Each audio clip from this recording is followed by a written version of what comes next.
Jesus is inviting us once again in this gospel to recognize that everything we have is from God. And it's a great blessing. We need to, in that sense, always be grateful and responsive, just amazed, if you will, at opportunities that we have to do service in His name.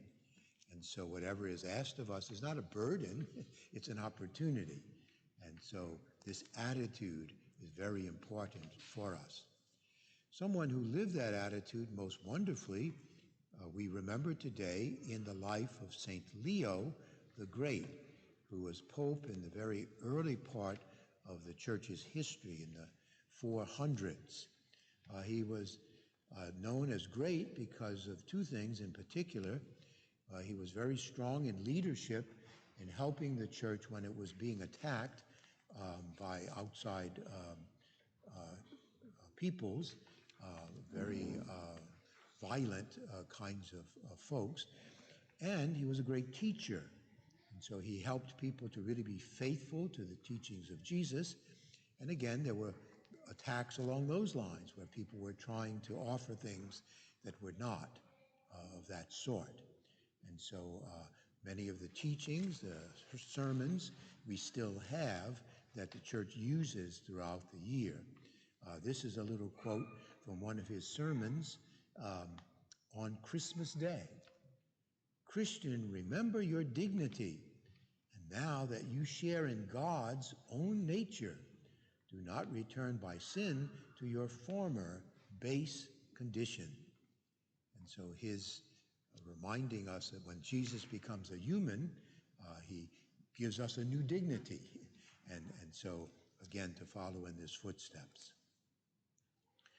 St. Leo was very appreciative of the fact that he was given this opportunity to be the leader of the whole church.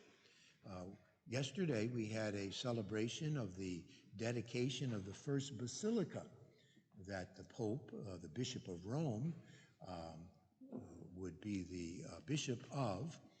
And so today we're kind of going further with that and understanding that the role of the Pope, of St. Peter and his successors, is very important for us all. And the persons that God chooses is not because in some way they are super exceptional. Sometimes they may kind of be that way, but most often it's because they're willing to be servants. They're willing to do the will of God, to put themselves again at God's disposal. And so this is very clear. St. Leo followed in the footsteps of the great appreciation for what God gave him to do in God's name by the power of the Holy Spirit. This is again from one of his writings reflecting on this. "I am sure that the most blessed Apostle Peter withheld his approval and faithful love that he would not withhold his approval and faithful love for this gathering, nor has he himself forsaken your devotion, since it is reverence for him that has brought you together. He too rejoices in your affection.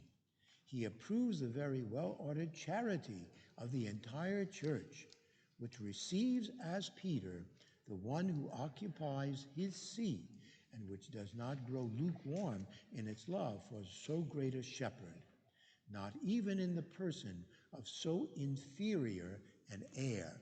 He's talking about himself as being unworthy of that role.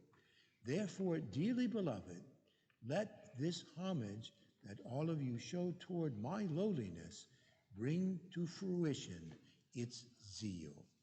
And so when we honor the Holy Father, whomever the Holy Spirit has brought forth as the leader of our church, we are really showing a reverence, again, for God's will.